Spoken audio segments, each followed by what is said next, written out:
Malapit na talaga guys, pero alam mo, pagod na kami. Ilang hours na kami nag-hike from our resort where saan kami nag-stay. Wow! Wow! Diba? Yun na. We're here na. Wow. Ayun na. Sorry po. Kami nang galing. Diba? So, baka layo. And finally, there it is. Diyan yung Little Batanes. Ganda. Sorry, so picturean sila. Kasi, I think sila yung mga galing sa tour. And of course guys, hindi tayo nag-tour. Ginawa namin is adventure. Sila yung mga free. So, ito na guys, yung lagoon ng Little Batanes. Kaya siya natawag ng Little Batanes kasi medyo may mataas na part. And may lagoon. Yun, mga rock formation guys, so pwedeng mag-picture dito. So, and nakita niyo yun guys, yun. Diyan na siguro yung Pamana Resort. So, diyan yung next stop natin pagka nakakain na kami for our lunch. Siguro magiging lunch na namin yun kasi tuloy-tuloy na nga yung lalakad after na makakain. So, snack na lang siguro gagawin namin pag nakarating na kami doon. So, hopefully may pagkain doon kasi hindi rin namin alam kung may tindahan or pwedeng makainan. Sana, kanina sa mga baybahayan, sa Kasuguran ba yun? Kasuguran barangay, ay bumili kami ng ice candy at saka mangga and tubig para pagkain namin ngayon. So, gutom na kami at pagod na kami guys. Alam niyo yung pinagdaanan namin, super layo ng aming dinaanan and so guys, here we are and no words na pwede namin i-describe dito. It's just so wonderful and the struggle is really worth it because we're here for free. Hindi tayo nagbayad, no? Hindi kami nagbayad ng tour, naglakad lang kami and yun guys, we're feeling the the adventure lang talaga, sobrang saya sa loob.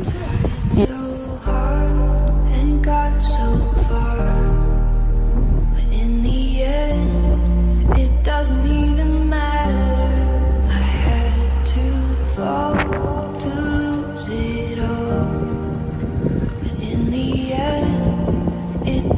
even matter. I tried so hard and got so far, but in the end, it doesn't even matter. I had to fall to lose it all, but in the end, it doesn't even matter.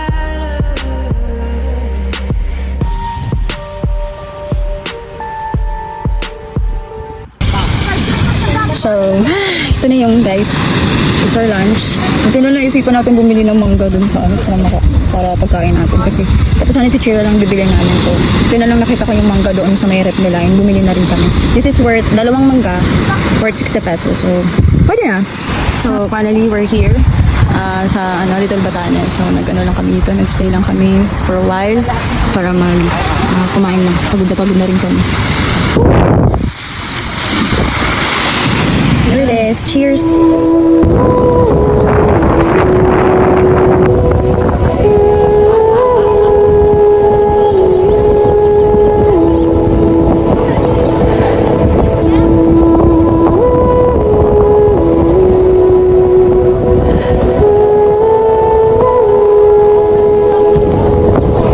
Tadaan!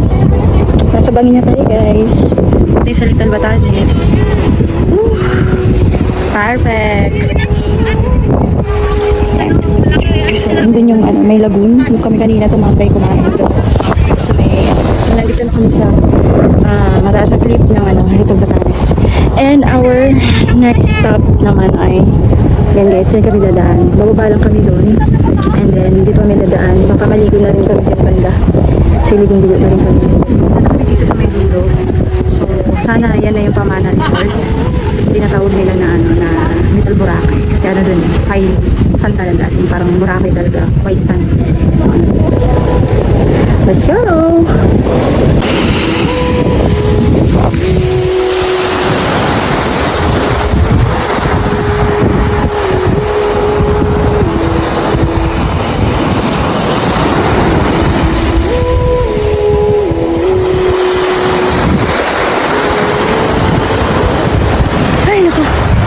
Dito na kami. Magpas na kami sa Little Batanes. Yan, yung Little Batanes guys. Oh, yung dagat. Wow! heading to ano na, Little Boracay sa Pamana Resort. Pero madadaanan pa natin ang, hindi ko alam Los Buenos ba yun? Basta may isa pang resort na madadaanan natin dito. And yun. So, ito paradise guys. Ayun yung mga yan, yung mga tao dyan sa Little Batanes. Nag-tour yan. Bayad sila ng mga 850. And kami, wala kami bayad, zero bayad. Kasi naglakad lang kami, diba? From Golden Sun. Kung saan doon kami nagstay sa La Sable na resort. And then, naglakad kami pupunta dito sa Little Batanes. And ngayon, on the way na kami sa Little Boracay sa Pamana Resort. So, we'll see you there. And, hala. Guys, nakakita kami ng tubo na maliit. I think we can stay here for a while swimming. Kasi napakaganda. Napaka-tempting yung dagat dito. So, ayun eh. I'm acting brand new. I'm trying to tell you what to do, but try to play it cool. Really, I ain't playing by your rules. Everything was better with a view. Why you always in a mood? So I'm acting brand new. I'm trying to tell you what to do, but try to play it cool. Really, I ain't playing by your rules. Everything was better with a view. Why you always in a mood? Yeah. 还好我终于见到你，跨过了时间，终于再次见到你。可以什么都不做，就只是抱着你，牵着我的手吧，一起飞到月亮去。你一直都是人群中闪耀的女孩，是我有幸时间见过。